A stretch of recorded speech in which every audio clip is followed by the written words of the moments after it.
talk about how can you find Clapper coins on your Clapper app. We're going to figure out the solution or know how you can do that with your app. So you just follow these ways, then it's going to work with you.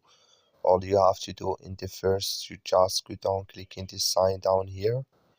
When you just click on it, it's going to take you to your profile. It's going to show for you like this. So then all you have to do next, you just go here above this sign, click on it.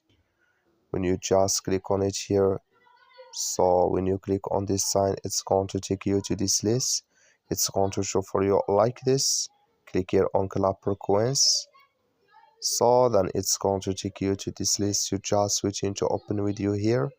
Here you will find your coins, and here you will find pay coins, or can you pay coins here in this list. So that's all you have to do to find here your coins. That's all. Thank you for watching. Don't forget to support us by like